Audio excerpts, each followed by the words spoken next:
you for joining Que Pasa Nashville. I'm Cristina Allen, and we have some great guests. We've been speaking to Kim Johnson with Scarritt-Bennett, and we've invited Diana Holland, who's the Dialogue Circle Coordinator with Scarritt-Bennett. Thank you once again for joining us.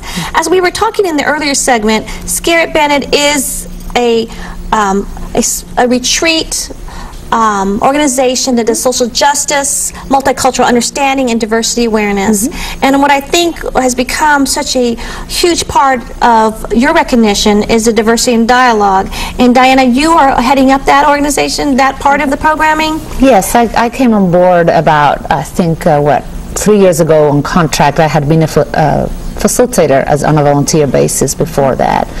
And the program has actually been around for a while. And I think, Kim, you were going to share a little bit about the history. What is Diversity and Dialogue? Diversity and Dialogue is a program based on the Study Circles model.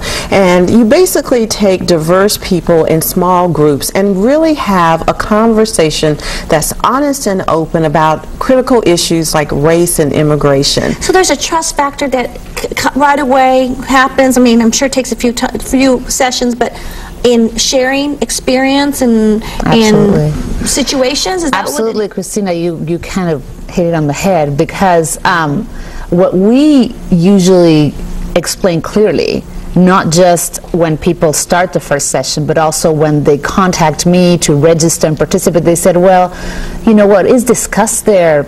Is it going to be reported or something? And we explain very clearly that that's not. And everybody signs just a small paper that is a confidentiality agreement amongst the group. Yeah, it's like a commitment.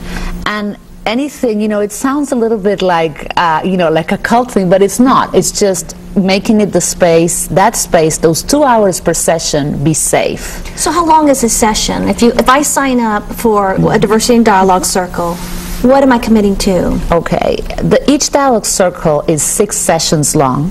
Each session is 2 hours, and each session is once a week. Okay. So, for example, next year our winter series starts February the 1st and ends March the 1st. And you go, you sign up, you register, you just fill in a registration form. And we do also, Cristina, ask, why do you want to participate? The registration form just has your general contact information. Then what is your reason or your motivation for participating? And you get all kinds of things. People say, I want to hear the opinions about others. You know, I want to really reflect on if I do have biases, and how can I challenge those biases by maybe exposing them to other people in the room. With this dialogues, and I noticed that you have the dialogue on racism as well as dialogue on immigration, and then just probably diversity and dialogue. With these sessions, obviously it's a safe community that has begun, and friendship, I'm sure, as well as tears, I'm going to think, and heartache. But as you see the success and the attention you're getting, I mean, how many people are signing up for this? Well, each dialogue circle has a limit of 12 participants. We have had, the immigration program is newer. Okay. Now in 2010, it'll be the 3rd year that we've rolled it out. The racism group has been around for about 11 years, with changes that has gone mostly in the logistics and evolved, exactly. But we sign up no more than 12 people. In a group? In each group. And how many groups do you have? Well, these are what we call community groups, meaning that we, you know, do outreach to the community at large, and just members of the community hear about it, contact me, you know, I answer the questions and then decide to register. But we also hold these for Metro employees. We have been holding those for 6 years, a little bit more, 6 years, for employees of all of Metro Nashville. We've also held them for a couple of state agencies. We are now getting a lot of inquiries because those folks are our best marketing tool in a way. You know, it's a way of spreading the word.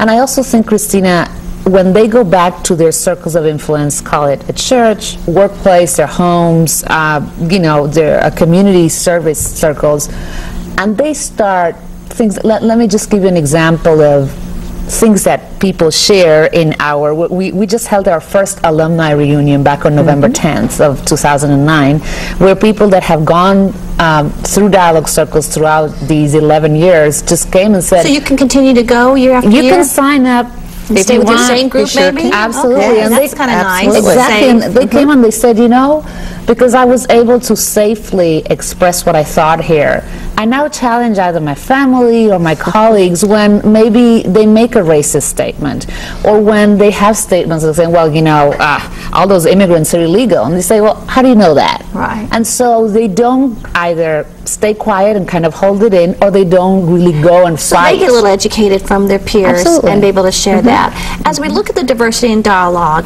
and you have X amount of groups, you have facilitators. What is the role of a facilitator, and are they kind of prepped or educated before they take on? Oh, yeah. Okay, how does that work? We have a formal facilitator training that we do once a year, and it's 2.5 to 3 months. It runs from January, late January, through about early April, late March, early April. And facilitators are screened.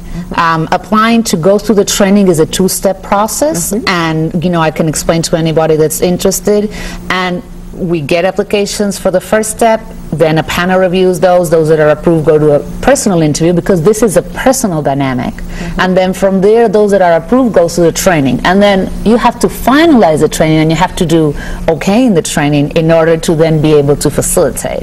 Facilitators come from the community at large, from all walks of life, all ages, genders, races, religious backgrounds, and they are trained. And we have had a lot of success with the folks that have been participants, who then say, you know, this is how I want to make a change. I want to become a facilitator. And so it enables to, I guess, spread the word as well as spread the love, spread the opportunity to do so. And you asked, Absolutely. I just wanted to address this part of your question. You said, what is their job? Their job is two things. The main thing is keeping the conversation safe. Because just as you said, there's tears, there's, you know, when you have strong feelings about something, you know, you react strongly. There's people that just blurt out stuff, so it's keeping it safe, still voicing what you think, but keeping it safe. And the other one is they have to stay neutral. No, that's hard. Yeah, that's the hardest part. for me. I tell you, I go through the training every year. This is going to be my 7th year going through the training. And what we say is, we are human beings. We know you have a judgment. What we train facilitators to do is to allow that judgment to drop, set it aside, you know, acknowledge it, and then set it aside in your mind, and then so that you can monitor the conversation.